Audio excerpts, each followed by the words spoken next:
తెలుగు రాష్ట్రాల్లో అల్పపీడన ప్రభావంతో భారీగా వర్షాలు కురుస్తున్నాయి. విజయనగరంలో సముద్ర తీర ప్రాంతమంతా అల్లకల్లోలంగా మారింది. భోగాపురం, పూసపాటిరేగ తీర ప్రాంతంలో సముద్రం భారీగా ముందుకొచ్చింది. 2 రోజుల నుంచి అలల పోటు ఎక్కువగా ఉంది. సముద్రం 30 మీటర్లు ముందుకు రావడంతో మత్స్యకారులు ఆందోళన చెందుతున్నారు.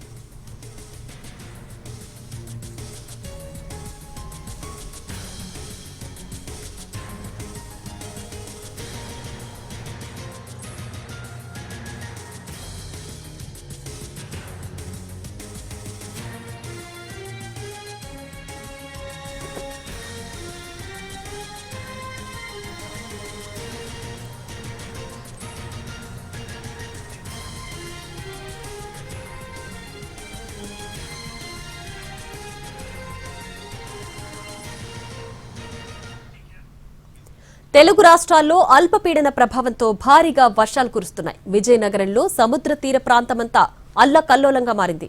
భోగాపురం, పూసపాటిరేగ తీర ప్రాంతంలో సముద్రం భారీగా ముందుకొచ్చింది. 2 రోజుల నుంచి అలల పోటు ఎక్కువగా ఉంది. సముద్రం 30 మీటర్లు ముందుకు రావడంతో మత్స్యకారులు ఆందోళన చెందుతున్నారు.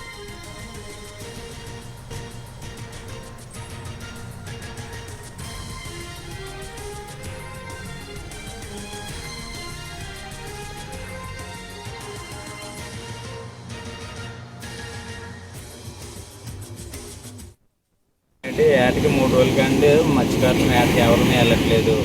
తుఫాన్ ప్రభావం ఎక్కువతో 30 మీటర్ల దగ్గర సుమారు దగ్గరగా సముద్రం వస్తుంది. మా ఇంటి దగ్గర వరకు వస్తుంది. అలాగనేసి 3 రోజుల కంటే మేము ఏటకి వెళ్ళట్లేదు. మాకేదో ప్రభుత్వం అనేది మాకు సహకారం చేస్తారని మేము కోరుకుంటున్నాం. అంటే ఏటకి 3 రోజుల కంటే మత్స్యకారులు ఏటకి ఎవరిని వెళ్ళట్లేదు. తుఫాన్ ప్రభావం ఎక్కువతో 30 మీటర్ల దగ్గర సుమారు దగ్గరగా సముద్రం వస్తుంది. మా ఇంటి దగ్గర వరకు వస్తుంది. అలాగనేసి 3 రోజుల కంటే మేము ఏటకి వెళ్ళట్లేదు. మాకేదో ప్రభుత్వం అనేది మాకు సహకారం చేస్తారని మేము కోరుకుంటున్నాం. అంటే ఏటకి 3 రోజుల కంటే మత్స్యకారులు ఏటకి ఎవరిని వెళ్ళట్లేదు.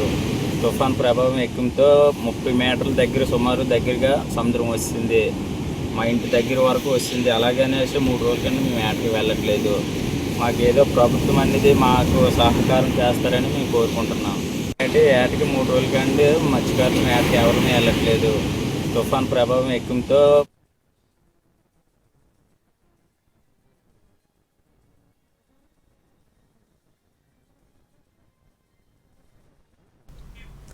ఇక వర్షాలకు సంబంధించి పూర్తి డీటెయిల్స్ మా ప్రతినిధి రవిచంద్ర విశాఖపట్నం నుంచి లైవ్ లో అందించడానికి సిద్ధంగా ఉన్నారు. రవిచంద్ర, చెప్పండి, అల్పపీడన ప్రభావం అటు సముద్ర తీర ప్రాంతం పైన ఎలా ఉంది, అలాగే ఇంకా ఎన్ని రోజులు వర్షం కురిసే అవకాశం ఉంది, ఎలాంటి హెచ్చరికలు జారీ చేస్తున్నారు?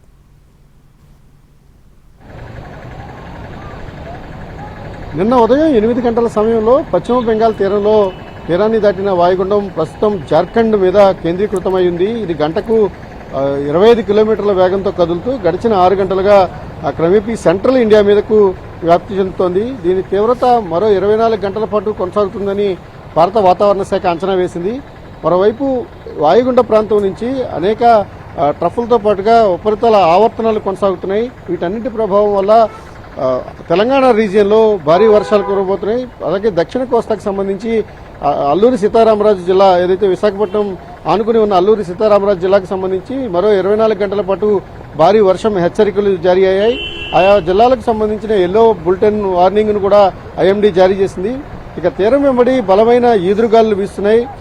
వాయుగుండం తీవ్రత కొనసాగినంతసేపు ఈ ఈదురుగాలులతో పాటు భారీ వర్షాలు కూడా ఉంటాయని వాతావరణ శాఖ చెప్తోంది. ఇక ఆర్కే బీచ్ లో ఉన్న తీరాన్ని చూడొచ్చు. ఇదంతా కూడా పూర్తి అలజడిగా మారింది. మరో 24 గంటల పాటు గంటకు గరిష్టంగా 50 నుంచి 60 కిలోమీటర్ల వేగంతో ఈదురుగాలు వీస్తాయి. భారీ వర్షాలు కూడా నమోదవుతాయి. మత్స్యకారుల వేటను మరో 2 రోజుల పాటు నిషేధించారు. ఇక తీరంలో ఉన్న అన్ని పోర్టులు, ఏదైతే ప్రధాన పోర్టులు ఉంటాయో ప్రధాన పోర్టుల్లో 3వ నెంబర్ ప్రమాద హెచ్చరికలను కొనసాగిస్తున్నారు. వాయుగుండం బలహీనపడిన తర్వాత కూడా అల్పపీడనంగా కొనసాగే అవకాశం